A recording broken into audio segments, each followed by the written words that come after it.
love to spend about 10 minutes kind of recapping budget, what we presented, and then we'll be glad just to move to, you all can ask questions about that, or we can move to anything else that you'd like while we're here as well. Does that work?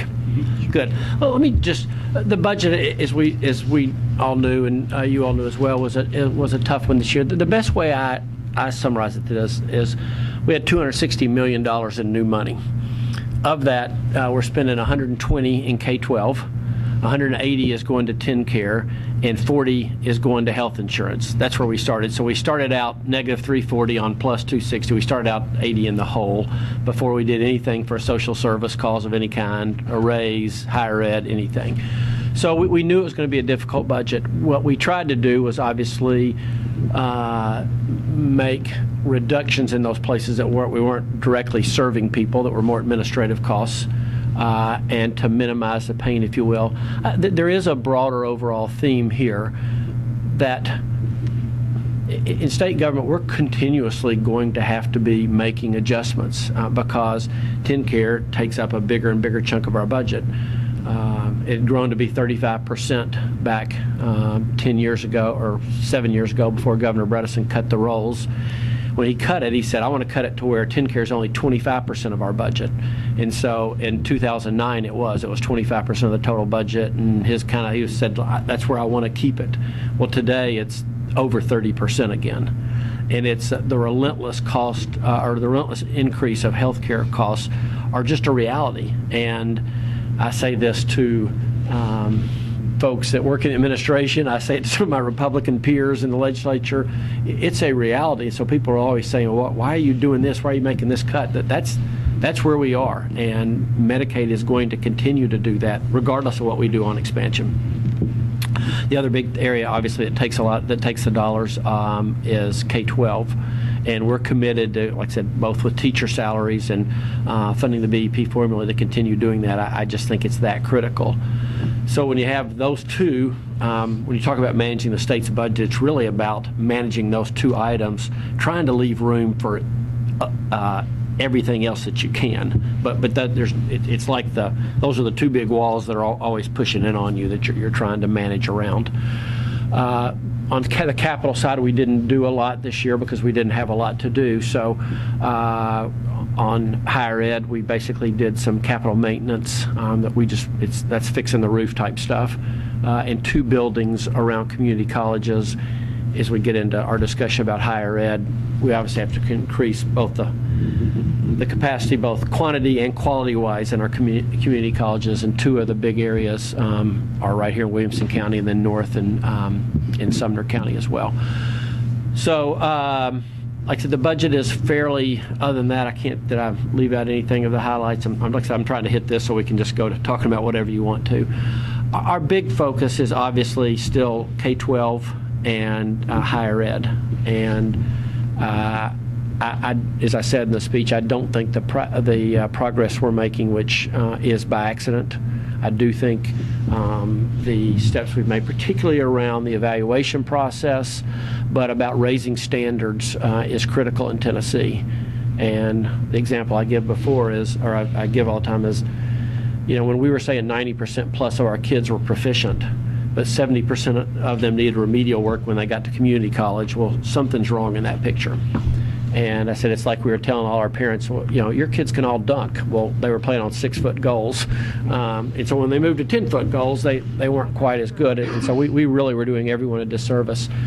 I think that raising those standards and having objective measurement is critical in that. There's obviously a lot of discussion about what the standards should be and how, what the data points we use should be. But those are 2 truths that I'm just not going to back up on because I don't think it's good for the state. At the end of the day, K-12 and higher ed changes are about making certain that Tennessee has the right workforce. And I hear every day out there from the employers that, again, we love being here, but we have major questions about the depth of your workforce talent.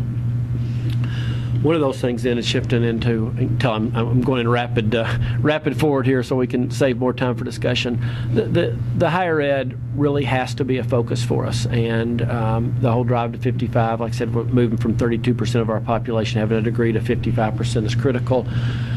So starting at the end, it's really why we came with the idea of the Tennessee Promise. I honestly feel like we need something that's a game changer in terms of the expectations around education in Tennessee. And while school beyond high school isn't for everyone in Tennessee, it has to be for way more people than it's been in the past. And so we felt like if we had something as bold as a promise that said everybody, regardless of regardless of your income level, regardless of your background, if you graduate from high school, you fill out the FAFSA forms, you agree to 8 hours of community service, and you agree to work with a mentor, then you can go to community college free. We felt like that kind of bold promise could change the expectation levels of a lot of parents, particularly families, particularly those where nobody in their family had ever gone to college. So we began with that end in mind and worked back toward it. We went to the lottery reserve funds because while I'd had a big issue with using those reserve funds to operate out of, there's been a lot of people arguing over the last several years, well, let's just spend more than we bring in until that reserve is pulled down, and then we'll figure out what to do. I didn't really like that idea. I do like the idea of taking that and forming an endowment that could be the basis for paying for this. I feel like that's a very different case than operating out of it. The other change we made was the one around, and you all did a good job of covering this, of moving the Hope Scholarship from being $2,000 for 2-year schools and $4,000 per semester for 4-year schools to $3,000 regardless of where you go for the first 2 years and $5,000 for the latter 2. It really does two things. It helps us pay for the Tennessee Promise, number one, and number two, it really incentivizes completion. We have a whole lot of people who come and spend money and then drop out in terms, so we've put a lot of lottery dollars towards students who don't complete. This way, if you go to community college free for 2 years, and then you can come out and look at least at a $5,000 Hope Scholarship per semester for the last 2 years, higher education really has become a very reasonably affordable product, regardless of your income level. Excuse me.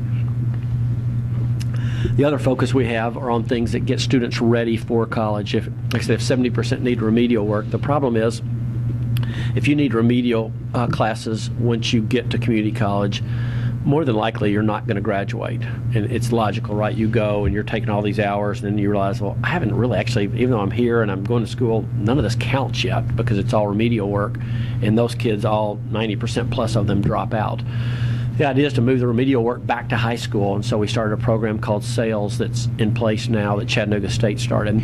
It basically takes the remedial math work that, I'm way oversimplifying here, that was happening freshman year at community college and moves it back to senior year of high school. We also are incentivizing dual enrollment in a better form. Kids that take dual enrollment courses, college courses, while they're in high school, 94% of them go on to college versus our 60% statewide average. So we feel like the more kids that actually take that, obviously the better we'll be. What we've said is we'll pay for your first one totally. We'll make it totally free your first course. It had been $500, and then we'll discount thereafter. Again, the whole idea, let everybody have something that they've already, it's the reverse problem of those kids that need remedial work. If you go into college already with credits, you're that much more likely to be incentivized to stay.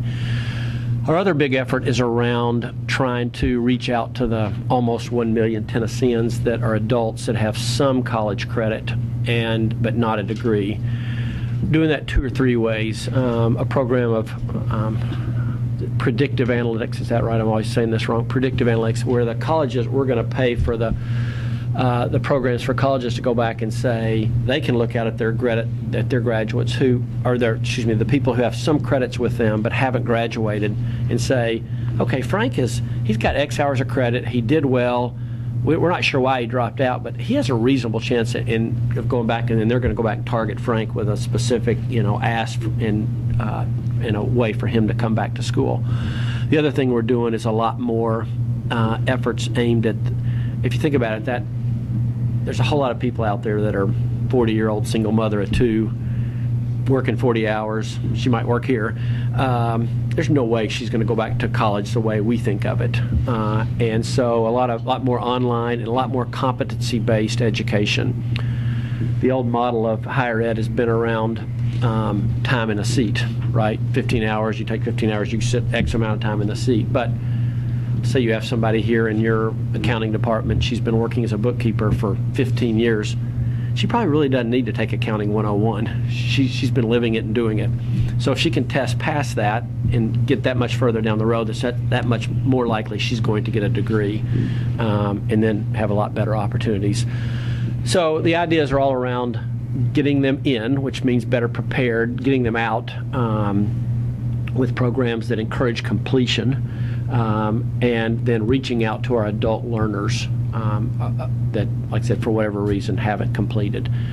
It really is I'll end here.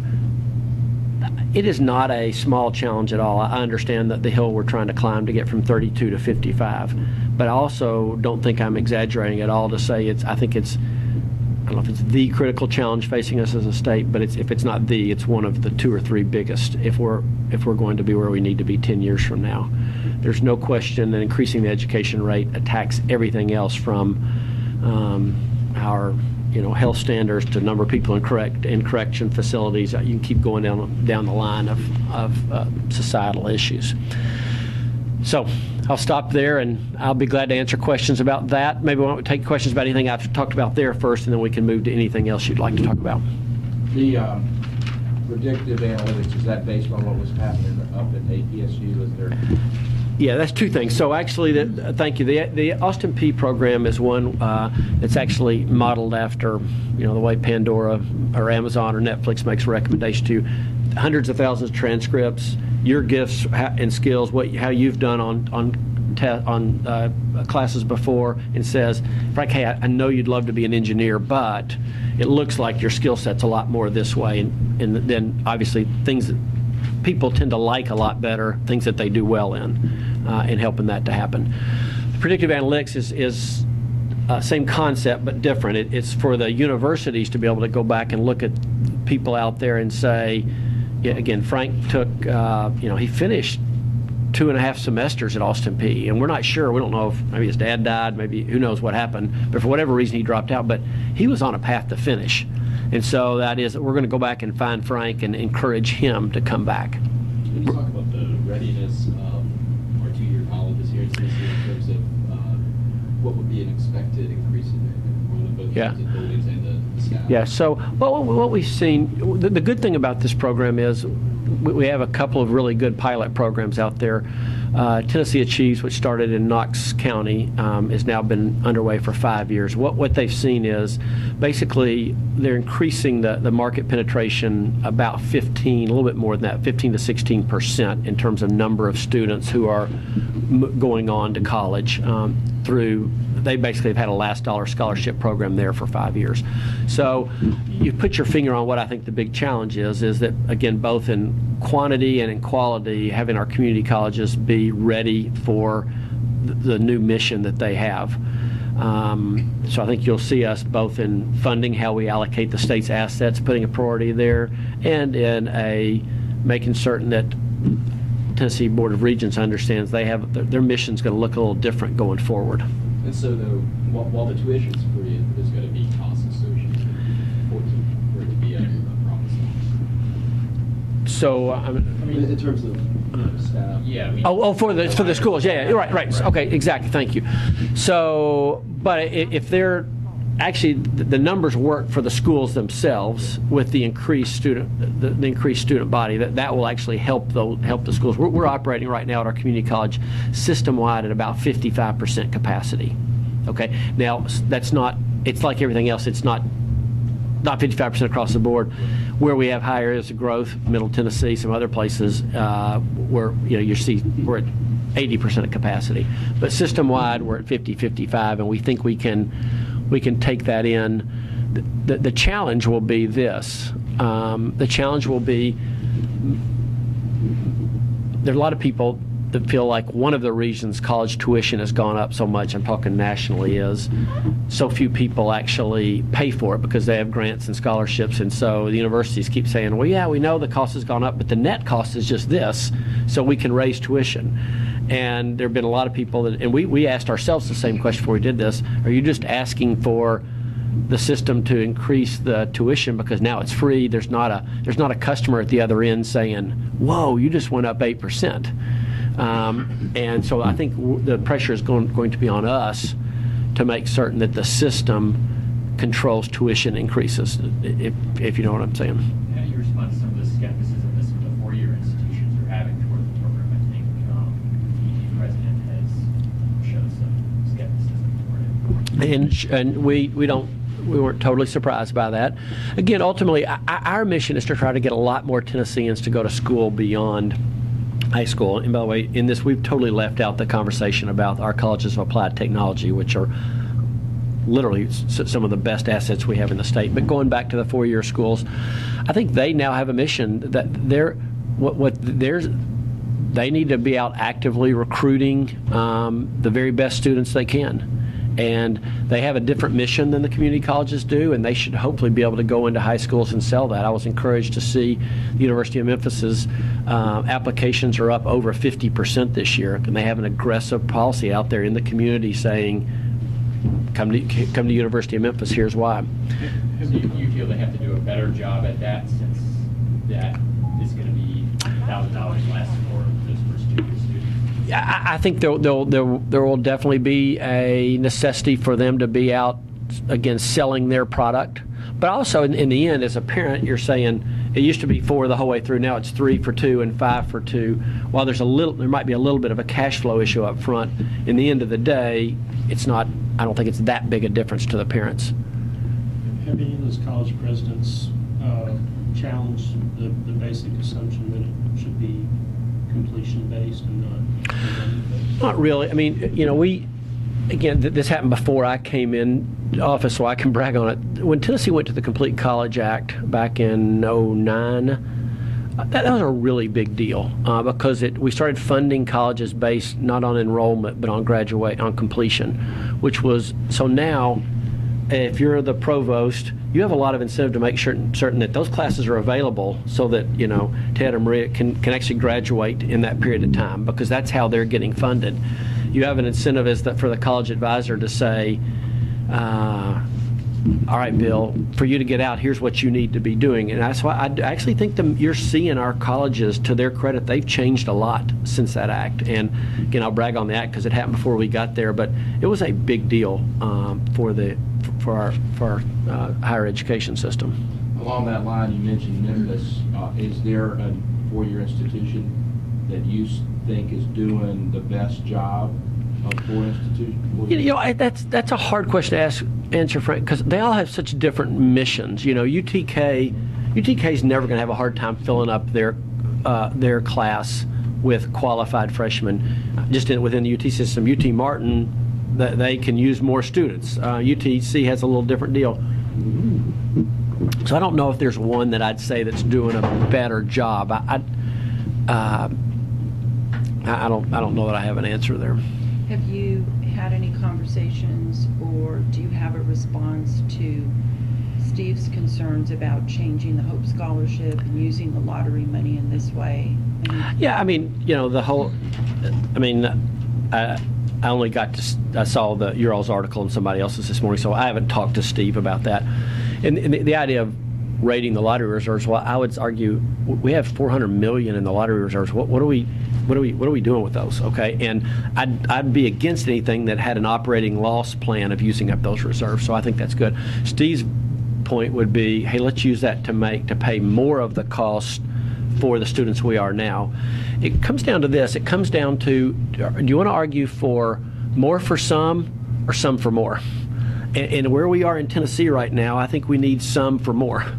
I get that point, Governor. My question was, and thank you, Marie, for that one, because I think the question is, could you do more with the scholarships, more for more, versus the free model. And I questioned you, just want to know your thinking behind that, because sometimes when you offer mass Mhm. product, Right. value declines.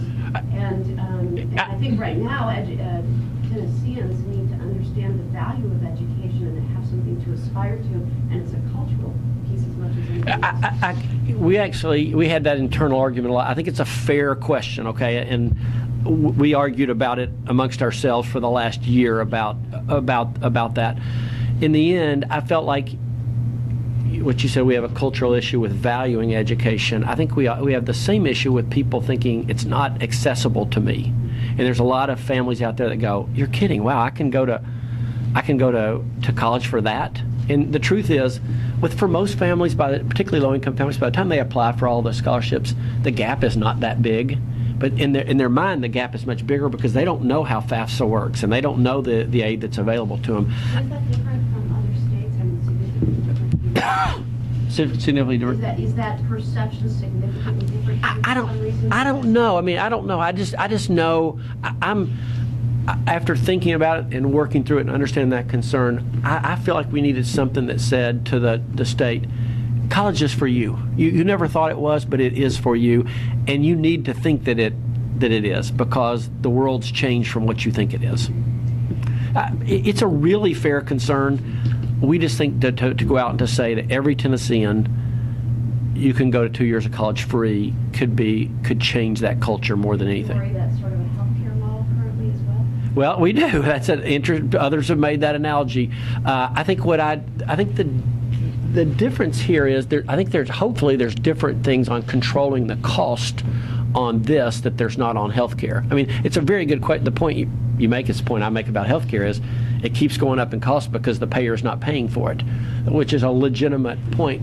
I would argue there's some things in education that can help us control the cost better than what has historically happened with healthcare. Do you need what type of legislative? So they'll have to approve transferring the lottery funds. They'll have to approve changing from 2 and 4 to 3 and 5. Some of there's some other things that we'll have to change by rule, which is a 6 to 9 month process as well. Do you anticipate any issues? I think I mean, my sense is, this is 36 hours old. My sense is people like the concept. There's some legitimate questions about, are we incentivizing the right things that we'll have discussions about? But I think most people get that, hey, this is a bold step for Tennessee to go promise to everybody that you can have 2 years. Governor Bredesen consider something similar, and what would be different this time around to get this off the ground? He did, and I'll be honest with you, I'll have to go back and see how he did. I think two things happened. He was going to fund that with general fund dollars, and then that's when the crunch hit. I think he proposed that like in 07. Somebody here might know better than I do. Oh, it was 06? Okay. Before his reelection. I think so. I don't know. And then I think the budget just got him when they had to. And I think it wasn't forever. I think there were some. Theirs was means tested. Limited. I know that. I think at the very least theirs was means tested, and we thought about that as well. But in the end, again, we think that the bold promise to everybody outweighed that. One of our readers specifically asked us to ask you, do you have the political support and will to pass your education program? I definitely have the will, and I think we do on the political support. We're in a, when they say education, I don't know if they're talking about higher ed or K-12. And as you know, we've had a, what's the right word? I don't know if contentious is too strong a word, but maybe that's the right word, about education policy and reform and what's happening in Tennessee right now. I personally think, while everything can be tweaked and made better, that the steps we've made, like I said, are showing historic gains. And when Tennessee leads the nation in education improvement, we've never been there before. We've been in the 40s for all of our lives, and we can now legitimately say we're in the 30s. I just think we'd be making a mistake to back up. Going to the common core. Yeah. There's, I think, several Republican governors in Indiana, South Carolina, and Louisiana that have taken some form of rolling back common core. You've maintained, committed to it. Could you see yourself, changing your stance on that a little bit, whether that's delaying a year or The problem with delaying with the implementation of Park or anything else is, well, gotta remember, we're actually in our third year of rollout of Common Core. Okay, we've been testing, we've been training for it, we've been doing it and rolling it out in various sections. So this is year 3, and the problem with delaying Park is we have our teachers who now are saying, here's the standards, here's what we're teaching to, here's what we're doing, and then we're going to bring TCAP back because we have to use some kind of testing. Are we going to do that? Well, that's not really fair to the teachers who we've said, hey, we're going to go with Common Core and test with Park. I don't think it's fair to the teachers to change that. So I can't speak for all my Republican governor peers, but I actually, as you can tell, feel pretty strongly about it, mainly because Tennessee has such a poor history of having high enough standards. So it sounds like you don't really have too much room for negotiations with some of the vendors. Well, I mean, there's some of the things that folks are concerned about with, are we going to share the data in ways that we haven't before? And I have no problem with legislation that addresses things like that. But the basic, are we going to agree that, states have come together? And here's the thing that I guess maybe amazes me is a lot of people who talk a lot about that states need to be the one that take the lead. The states did take the lead in this, and the states have shown we actually can do meaningful education reform on our own without the federal government. Now, the federal government's come in and embraced it, and the Obama administration made it part of, race to the top and everything else. But the states are the ones that led this, and so I'm thinking we actually have an example of how that can work. You mentioned the data mining objections that Right. were raised about that. Will that also crop up with the degree compass, or how you identify Well, those for going back to college? Yeah, I would hope not. I mean, all we're really doing is taking a lot of data about, from hundreds of thousands of students and said, here's what we know from people who have your academic record and your skill set. Here's where they tend to do better. So I guess you could always worry about that in anything, but Businesses able to access those lists? no. Well, those lists, no, that's all internal. Following up on Joe's question, it sounded like you've been working on your Tennessee Promise for about a year.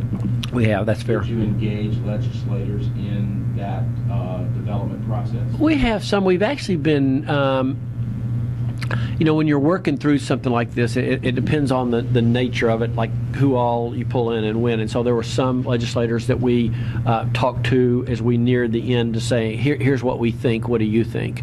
We mainly have been having conversations. It's like everything else, it kind of began with the big idea of about a year ago of saying, what if we could say to every Tennessean, 2 years of community college free? And then we started working back to see how the math would work, and then we had all the philosophical arguments, and then we brought in some true some higher ed professionals from both Tennessee and around the country to help us beat this idea up. So Tennessee kind of is making such gains. A lot of people, readers have asked us, hey, how come you skipped the visit with the president where he did tout some of the successes of Tennessee and schools here? Yeah, I know everybody thinks that was a political decision, but I'm going to be with the president 3 times in the next 3 weeks. Okay, I'll be with him next week. I'll be with him 3 weeks after that. It literally was a case where I had a dinner I was supposed to be at. I said, okay, when he was originally supposed to be here at 2:15 and land, I said I can make all that work and still get to where I need to be. And then they called back and said, well, the earliest will be 3:15, and then all of a sudden it became, do I stay for a very brief visit with him, changing all these other plans? So I'm telling you, it had zero to do with, but because because I'll push. I mean, it's interesting. Like, hey, I stood on the stage and introduced the president in the East Room, talking about education issues. So people think, oh gosh, you don't want to be. It's just not true. I mean, we actually have worked with them in some really big ways. I don't agree with a whole lot of things. I'll be really clear about that. But the idea that I would just try to, for some political message, not go is. What are your upcoming meetings, and what do you hope to discuss and impress the president about? Well, I'll be there once next week on another matter that we've been invited there by the White House, and then back 2 weeks later with the national governor. So we'll end up talking about everything from education to education. The truth is, for most governors, because it dominates their budgets, education and healthcare end up what's talked about 90% of the time. Do you feel with this bill that's now going through the legislature that would require you to get legislative approval on Medicaid expansion? I mean, there's your We had to. kind of tied now. Well, I mean, just to be honest with you, we were fighting to have it be just that instead of have it be just don't pass, don't expand Medicaid, period. And we were fine with the bill as it's written because we had already said we won't do it without you. But I think it shows a little bit of the political reality that we're in. But I don't think our hands are tied any different than they were before. I mean, I think for the legislature now, it's instead of voting on a budget, they're going to have to actually, if we ever do expand, they'll have to vote to expand. The Metro Nashville School Board a couple months ago approved a resolution asking for the state yourself for a fully funded BEP. I know you have quite a few more dollars going towards the BEP. Right. I still would have to number crunch, but I don't think it will be fully funded under the BEP. Not the BP 2.0, it won't be. What's your response to that? And just though, I mean, if you look at any number of metrics, we still are sort of in the 40s when it comes to pure other people spending and all sorts of. Right, it's a fair question, but remember where I started this, we had $260 million new, 120 of that's going to K-12, 180 is going to TennCare, so that's the reality that I have to live in. The point I would make is, since we've been in office, we have the 4th largest increase in K-12 funding of any of the 50 states. So we have a commitment to gain ground. Historically, Tennessee has not been a state that funded K-12 education, at even the average levels, and our commitment is to work toward that. But given budget realities, we can't just say, "Oh, I know. We're gonna, we'll put an extra $500 million." We don't have it to put there. What's been the reaction to from state employees about overfunding teachers versus other employees? Again, after 36 hours, it's hard to hear that. I think that my response, if we were sitting with the Tennessee State Employees Association, would be, again, since we've been in office, pay's gone up 10%, which I'm willing to bet if you, again, measure other states across the country, I bet we're in the very top of that. And if you measured employers in the state of Tennessee, I bet 10% since we've been in would put you in the top portion of that. I think the big thing we did last year that hadn't got that much attention, we did a market salary survey, and we said we want to change the model of state government employment.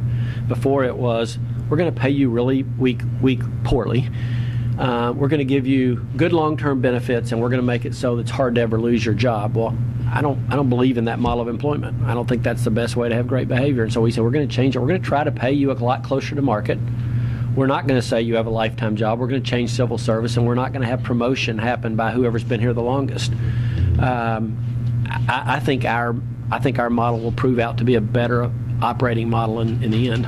In the market salary survey, there were folks that if they were way off market, there were folks that got as much as 20% bump. So there was 83% of the people got a market salary adjustment when we did that.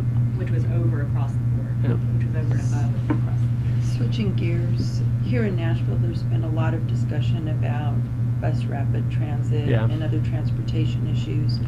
A component of the project involves state funding. What's your viewpoint on funding a project here in Nashville? Yeah, so I think we're willing to listen to any proposal. So far, we haven't seen a proposal. As I understand it from talking to Commissioner Schroer from TDOT, we have other roles in terms of does it comply with Federal Highway Administration. As I understand this, our role is to be the Federal Highway Administration's agent in the process and make not just the financial piece, but to say, does it meet all the criteria for federal funding? And as I understand it, there's a long way to go in that process before we would get to the funding piece. So did I hear you correctly that no one from the city has reached out to Well, I educate? mean, well, no, they haven't sat down and said, here's the plan, here, et cetera. Now, that's not Mayor Dean's fault. And we've talked, he's just said, we're not there yet. Okay, At some so point in that time, we will will. be It's not done. Mayor Dean, and they haven't ignored us in the process at all. It's just, it's when we're ready, we will sit, when things are ready, we'll sit down and talk about what the funding formula looks like. But again, I think if Commissioner Schroer was sitting here, he'd say, our role is a lot more than just the potential 1/3 funder. Our role is to be the FHWA's agent to make certain that it fits all the criteria. On other transportation, he has raised concerns about the Federal Highway Trust Fund not being, Yeah. fully funded. Right. Potentially. What could that mean? I mean, Tennessee has a reputation of doing a pretty good job of staying ahead on pay-as-you-go. I think it's a really big issue. So it's not just the trust fund. There hadn't been a highway bill passed, and somebody in here can maybe tell better than I can, but it's been a while. And that will be an issue for us. Now, I mean, if it's any consolation, we're in a lot better shape than most states. I mean, most states' interest on their highway fund is more than we spend because they borrowed it. So we'll be better than most, but that's a major issue for the country. I mean, so much of the funding, when we talk about a project like AMP, well, that's all coming out of the same highway funds. And I mean, everybody understands the fundamental problem. We're paying for it with over-the-road gas and diesel tax, and everybody's getting better mileage. So it's just we're getting less revenue. And you have particularly maybe a different insight into all that than other folks do. Would you favor a hike in the gas tax? Well, I'll say this. Long term, as a country, we can't keep funding roads the way we are now, and I think that's true of Tennessee too. So I don't know if it's a pure hike in the gas tax. I'm not sure we're just going to go up X cents per gallon answers it. I think we have to have a whole. Again, I'm talking. This is a bigger picture deal because Congress has to be a part of it. We're going to have a whole different approach to funding roads, and with roads comes all the other alternative transportation projects. There was a local television report earlier this week that suggested your administration had put the Tennessee Tower downtown as in order to get a company here. Can you clarify that? And was that really sort of a bargaining chip? No, we have employees all the time that say, hey, what if we did such and such? I can tell you that as governor, that was never seriously considered and was definitely never offered to Sears. But I'll say this. I mean, we have employees out there all the time trying to figure out how can we do this better. And I'm assuming you all are the same way, that somebody comes all the time and says, hey, I think we can do X, Y, Z. And I think that's a good thing. My role as governor is to say, yeah, good idea, or thanks for the creativity, but I don't think we'll do that. Is there any interest in selling that building at all? No, no. I mean, we're as you can see, the other controversy we've had about real estate is we've tried to redo the whole way we do real estate in the state of Tennessee. As a result, by the end of this year, we'll be using about 1 million square feet of office space less. Well, the idea is we're moving people out of space that we were renting, the National Life and Casualty building down here. We had TDEC was there. We were paying $3 million a year. We consolidated space in the tower and moved them there. So if we were doing all that, we would. And that's one department. I can give you 10 others. We wouldn't. That's the same with this building, right? It is. It's 500,000 square feet. So I tell people to show how much space we're saving. We're really saving by the end of this year 2 of those towers. And back to the point I made earlier, I think when we do stuff like that, people are all like, people get, concerned. My point is we're going to have to continue to think of creative ways to run state government better, because if not, we're going to be back to, because of the relentless pressure of education and healthcare costs, we're going to be back to where we got a major problem. Can I ask you a couple of questions about funding for DCS and Sure. DIDD? So I had to bring some notes too. I figured you might, so I brought some notes. So I'll try to, I'll do my best. So the additional money that you have earmarked for both Right. departments, did those departments take the 5% cut and this was earmarked, or are their budgets staying flat and this is additional money? A little bit of both. I think, make sure that I thought you might ask this, so I asked Commissioner Martin this morning.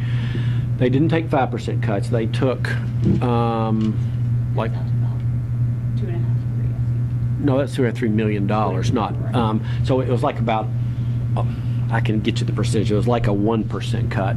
For And then, each department? Yeah. Definitely did. I know it in dollars. Just got all that explained to me, and now I got a big packet of notes, and I can get you specifics, but basically it was more like 1% cuts for each department, and then added specific target thing, particularly for DCS. The program that came out, the cut was the New Visions program where we didn't have any clients, and so then the new funding was on top of that.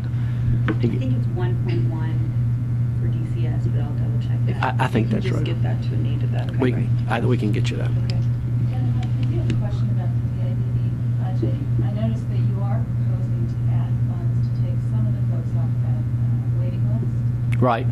but that there's still going to be Right. thousands of people on the waiting list. How do you see the state addressing that population? Yeah, I think it's a really fair question. To totally address it, I think the math is like $290 million.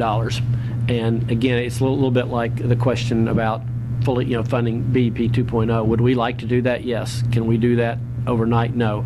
The state has not, unfortunately, ever covered that portion of our population. Do we see the need? Would we like to do that? Yes. So again, it's one of the reasons that we're constantly looking at how do we do government different so we can free up more money to do that. I mean, the reality in Tennessee is this: we don't have an income tax. We're not going to have an income tax at any time that I can see. Our sales tax is one of the highest in the country, and our business taxes are we're only medium in terms of business taxes, our franchise and excise taxes. So we have revenue constraints around us, and we're going to have to figure out a way to do government better, and then we can cover more people. Speaking of money, you've raised a lot of it for your Right. re-election bid. Still no opponents, either your primary or general election. How are you sort of sizing up kind of your Yeah. election campaign, and sort of what would you say is kind of the main message you're trying to? Yeah. It's an interesting situation because last time I literally ran for almost 2 years, and I declared in January of 2009 for an election that was November of 10, so 22 months. Which I wouldn't wish on my worst enemy again. So you prepare because you don't know what will happen. So we obviously we've been raising money all this past year. We can't now with session in place because you don't know what will happen in that. And we're still, filing deadline's 2 months away. We'll see what happens. End of the day, it's different this time though because I've been governor for 3+ years now. I think people are going to vote for me on whether they're going to vote or not vote for me on whether they like what I do as governor. And when you're running the first time, you're introducing yourself. You're making all sorts of arguments. Hey, here's what I did as mayor. Here's my background. This time, I think people are either going to vote yes or no on whether I like what you did as governor. The state recently asked the state Supreme Court Right. for execution dates for 10 Right. pro inmates. Did that decision go through you? I mean, did that come to your level, or what do you think? It did not. As I understand, we had the backup because the dates had come up. Everything had been put on hold because we didn't have the drug. And then once they got, I think I have this right, once they had permission, it's been about a month since I've had this conversation. Once I got permission to use the drug, then the Supreme Court released all those dates. And I think I even saw this week they've given 3 or 4 specific dates. Is that? Probably shouldn't be asking here if that's public, but have you all seen that? Well, I've got it now. You're more than welcome to break some. That's all right. That's right. Man, I don't think there's any secret about it. But it just came across my desk. They actually set 3 dates. What's your, I mean, you've probably said this many times before, but what's your general take on the death penalty? Well, I mean, the death penalty has been, approved by the state. It's been our policy, and when I ran, I asked that question and said, I will follow what the juries decide. Let's follow up a little bit on judges. Yeah. Do you have an opinion? I can't tell. You need to not be so wishy-washy. So we get to November, you get Right. reelected, and Amendment 2 is defeated soundly. What are you going to do? Well, I mean, we'll see. I mean, that's obviously still what's in place is what the Supreme Court has said in the past is in place. I will be in an interesting position then. I don't know where we'll be. I've said why I like for that, just for the appellate level judges not having elections. I think the founding fathers, when they did that for the federal system, got it right. But if that loses, then I think we'll be in a really interesting position. Will you follow the will of the people, or will you? Well, the people will have voted on whether to change from what is the current thing to this proposed amendment. You're jumping in saying, well, they're voting to say we should vote. Well, they're voting on whether or not the Constitution should be amended to reflect the situation that we're currently in. That's fair. That's well said. Well said. And so, what my argument for the If they vote not to do it, that would say that they don't believe that the current situation is. well, or you could say maybe somebody's voting that way, saying I like the current system, right? Well, if they vote for the amendment, then they would be approving the current system. No, if they vote for it, they're saying we're going to change the Constitution. They might just be saying I like the way it is now. To have an unconstitutional judicial system. Well, some judges have disagreed with you in the past. Well, they have a vested interest in I understand. disagreeing with them. I understand. I understand. I think that's why you have this appointed special bench. And we're waiting on a ruling from them. Aren't we waiting? Yeah, and believe me, I don't know anything you don't know there. As far as we know, Frank is not a judge. All right, but everybody's a judge. Everybody's an editor.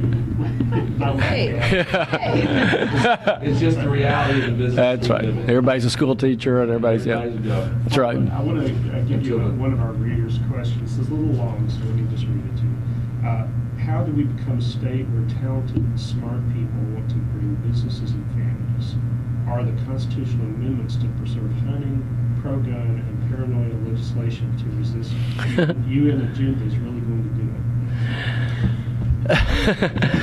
I think it's really about the legislature. That reader has about. I mean, I think the bigger question is, as we're out recruiting people, are we always putting our best foot forward? And it all. I mean, we had a company last week just say they came here because we're a strong Second Amendment state. Now, that's not obvious. It's a gun company. They're a clothing company. That's right. But I think I do think there are times when, and I won't get into specific legislation, that we do need to think about what's the message we're communicating.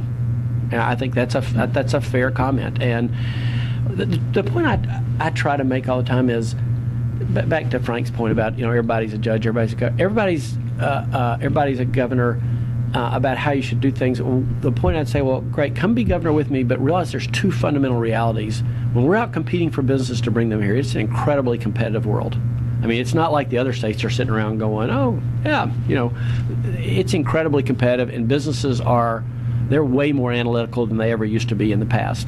That's number one. Number two, we deal with fundamental budget realities, and people who say, I don't ever want to raise taxes, regardless, they need to then say, great, well then come help us make the tough decisions on running government. What would a successful UAW vote Chattanooga? I mean, I've been fairly outspoken. I think it's a negative. And, people say, well, you're just a Republican that doesn't like unions. We've gotten that direct feedback from companies. I think my point to VW has been this. We've been in ongoing discussions with VW about expanding down there and hopefully adding the SUV line. They're saying we're trying to decide whether to go to the U.S., in which case it'd be Chattanooga, or go to Mexico.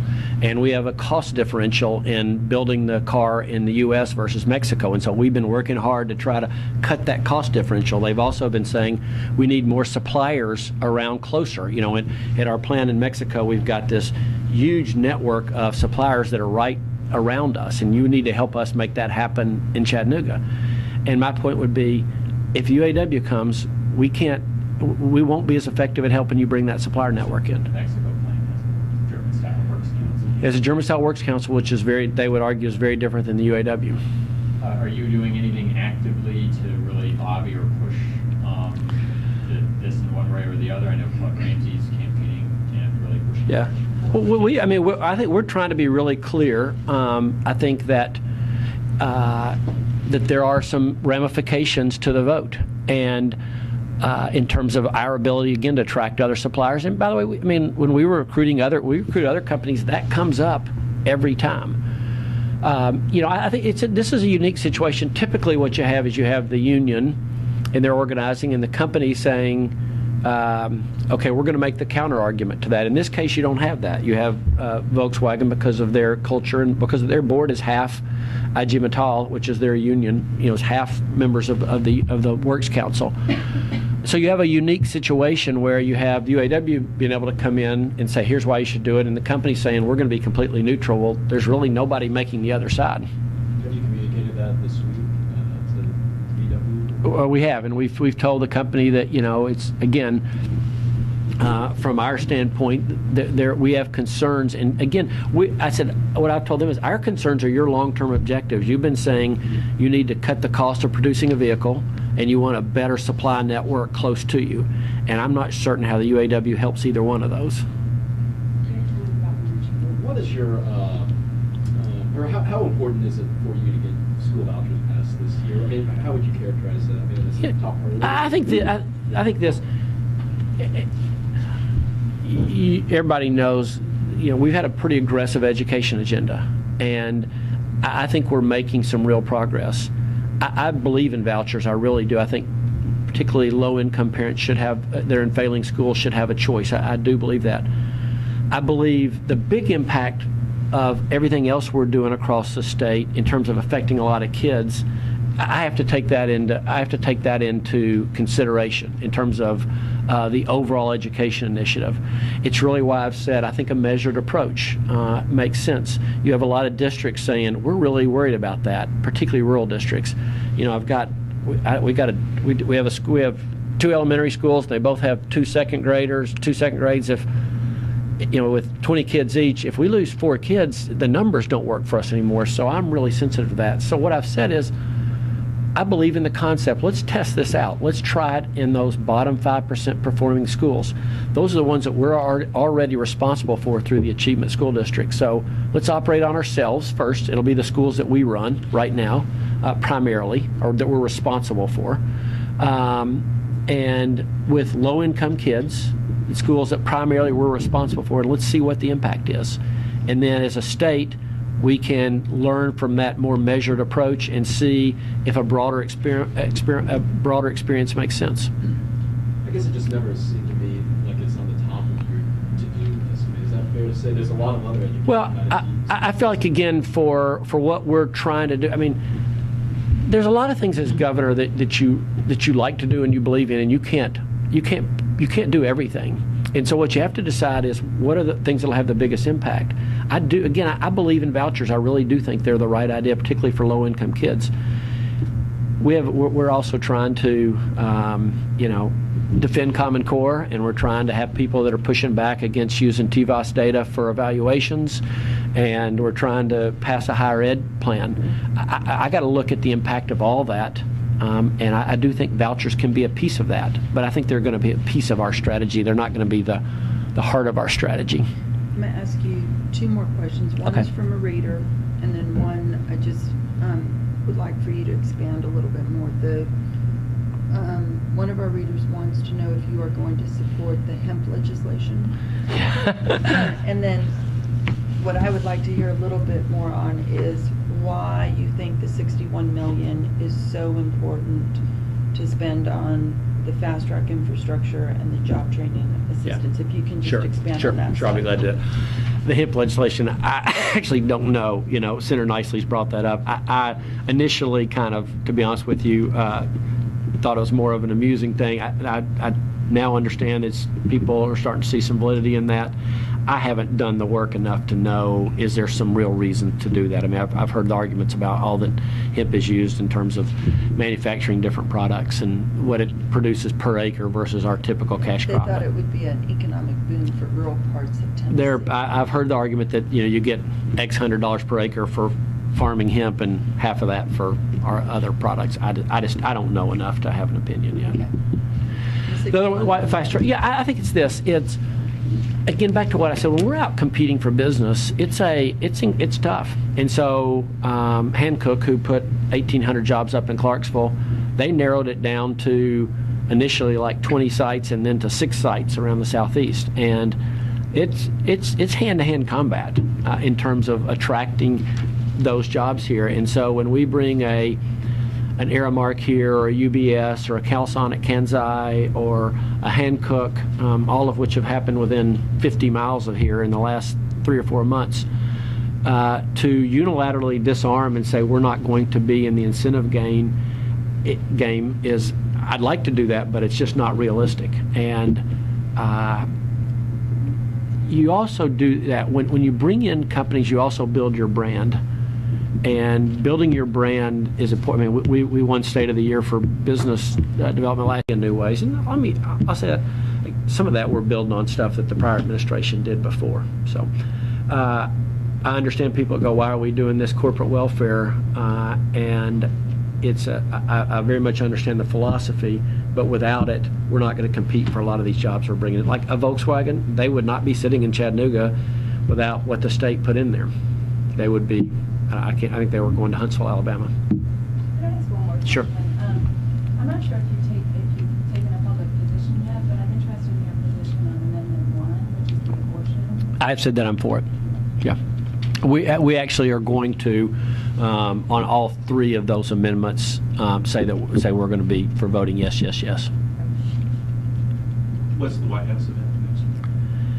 Is it about education? It's not. I'm not sure I'm supposed to say yet, so I think they're. They should probably. Yeah. So. And then, But my point would be, people may sound like, okay, you had your one chance to sit with the president and you didn't do it. So Is it with a group of governors or just? it's a group of people. I better just leave it there. So. then there is a national governors meeting or Republican governors meeting later in the. It's the national governors meets in February, and so we'll be there I'll be in Washington for 4 days then. And then what's the third? Okay. And you said there were 3 meetings with the president. Two during the NGA. Oh, okay. Yeah. So 2 trips, 3. Yeah. 3 visits. So, but, yeah. I mean, the reality is two things that I think most folks, I guess I would have understood before I had this. Really, when you're dealing with the president at that level, it's about like when people come to see me about something, and I'm more than glad to see them, but they really need to be talking to our commissioner. They come to see me about a road, and I'm going to immediately say, oh, okay, I'm going to listen for a while. I'm going to say, great. I'm going to bring Commissioner Schroer in because he knows where we are, what the funding requirements are, et cetera. And like on healthcare, I've had several conversations with the White House, and they can say, principally, yeah, we really agree with you. We think you should do that same thing. Now go work it out with HHS. And that's just, I mean, that's how it works at the state level and how it works at the federal level, too. How would you characterize Tennessee's relationship to the federal government, our government's relationship? To the administration, I guess, is that the question? I think for a Republican and Democrat, it's not bad. I mean, I'm sure would they love us to have expanded Medicaid? Would they look at us more favorably if we did that? Sure. Are there other things they'd like us to do? Yes. On the other hand, we're one of only 2 states that got a shout out during the State of the State, or State of the Union. You missed the Chattanooga visit last summer, Yeah. too. I mean, can you see yourself greeting the president? if he came in? Yeah, I did in Memphis. When he came to Memphis a year and a half ago, I was the first one on the tarmac. I rode with him from the airport to the high school in Memphis. Actually, You've been there, done that, is that what we're? well, no, not that. I'm just saying it's not like I'm saying, oh, I'm never going to sit. I'll tell you. Don't make too much out. I'll tell one last story on myself there, that when he got in there, and so he comes down. No matter who you are, Air Force One pulls up and you're standing there. It's pretty impressive. And the president bounds off, and so they comes down and we start talking. He says, well, just ride with me in the car. And so Secret Service comes over and they're very direct. You're going to sit there. I mean, it's like it's a yes sir, no sir deal. I mean, you're going to do what they say. And so they say, you sit left facing front. He'll sit right facing front. And a couple other people, Nancy Endeparle, who used to work for him, who's from Tennessee, was in the car, and I think Mayor Warden from Memphis. And I'd hurt my back, and so as I get in the car, there's a console between his seat and my seat. As I get in the car, I'm kind of lowering myself down there. Well, I accidentally turn on his seat warmers on high.